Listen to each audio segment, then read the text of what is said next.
करा दिन रात तेरी नहीं सर जी पेंट बन लो सब नठिया है बड़े में से फड़ा राहुल लगा तू कर दे।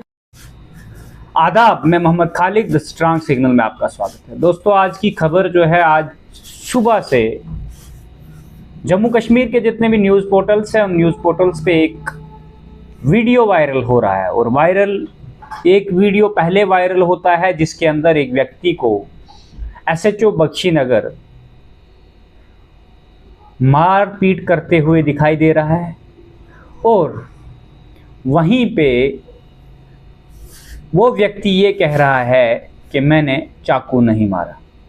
ये इस व्यक्ति पे एलिगेशन इस तरह से हैं कि इस व्यक्ति ने एक खबर हमने इससे पहले की थी, जो फ्रॉड चल रहा है, यानी अखबारों को काट के उसके बाहर एक पैसों की गड्डी बनाकर लोगों को बेवकूफ़ बनाया जा रहा है। और आजकल चोर इतने होशियार हो चुके हैं कि वो एक बुजुर्ग व्यक्ति को आइडेंटिफाई करते हैं और ज़्यादातर ये हॉस्पिटल के आसपास है।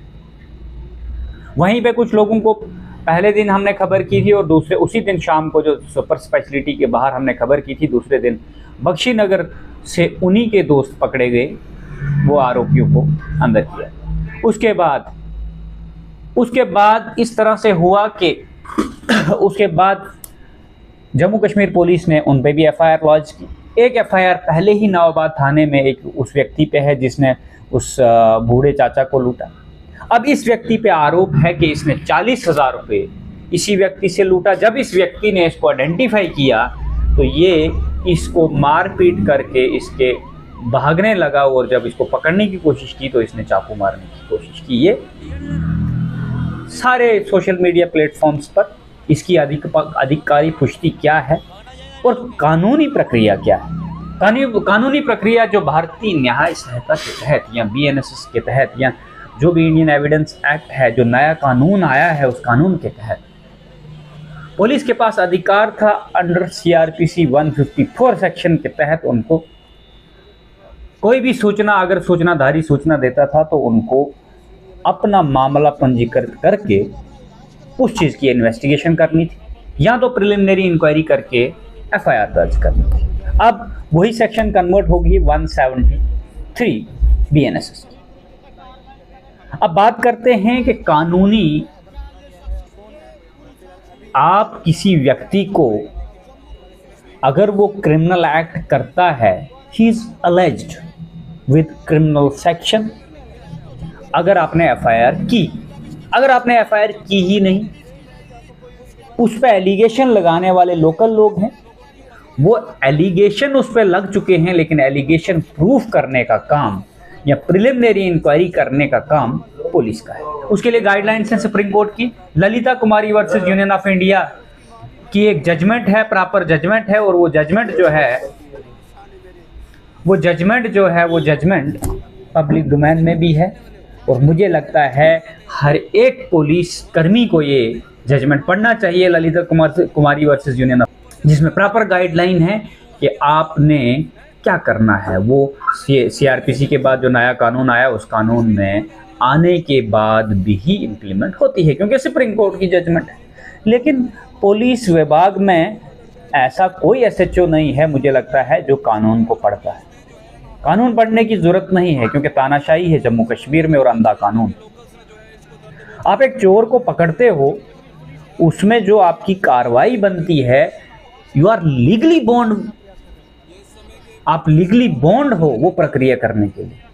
आपको किस व्यक्ति ने ये अधिकार दे दिया कि आप एक चोर को गाड़ी के बोनट पे बांधकर उसके गले में जूतों के हार डालना और फिर सोशल मीडिया पे मीडिया वालों को बुलाकर। और मुझे ये समझ नहीं आती है कि जब पुलिस किसी भी पर्चे में कहीं पे कार्रवाई करने जाती है तो उससे पहले मीडिया को कैसे खबर मिल जाती है।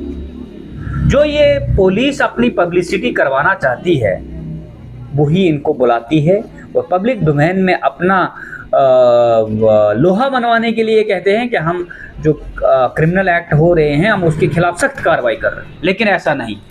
मेरी गुहार रहेगी एसएसपी साहब जोगिंदर जी से, वो बहुत अच्छा काम कर रहे हैं जम्मू।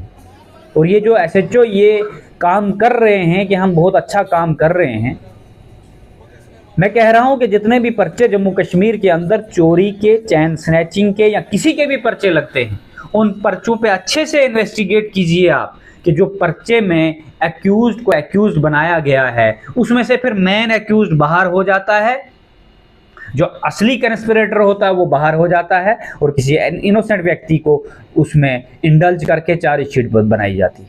और चार्जशीट भी इतनी कमजोर होती है, वो चार्जशीट कोर्ट में टिक नहीं पाती।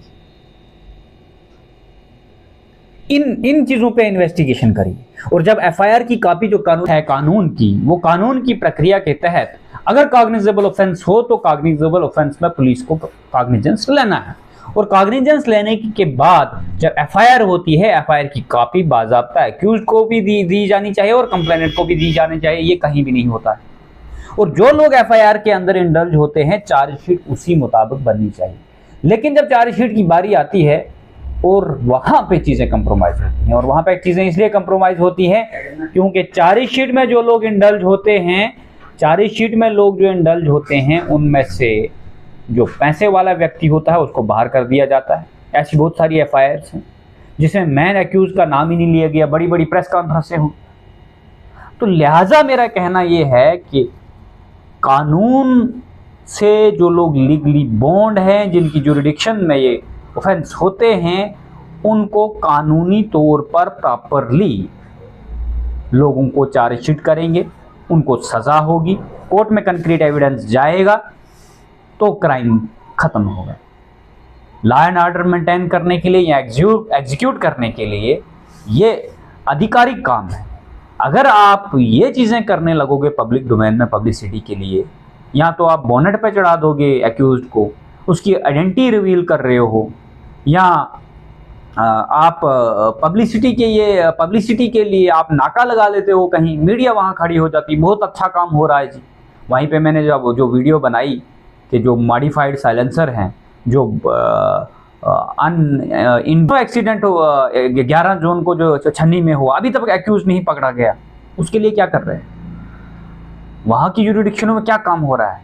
जितने भी में मेरी अपील रहेगी SSP साहब से कि आप अच्छे तरीके से एक गाइडलाइन जारी कीजिए तमाम SHO में कि ये चीज़ें कंप्रोमाइज़ नहीं होनी चाहिए। अगर ये चीज़ें कंप्रोमाइज़ हो रही हैं, और दूसरी मेरी गुहार रहेगी कि जो ये इनलीगल एक्ट हुआ है, इस इनलीगल एक्ट में प्रॉपरली कार्रवाई होनी चाहिए ताकि आइंदा कोई भी ऐसा काम ना करे।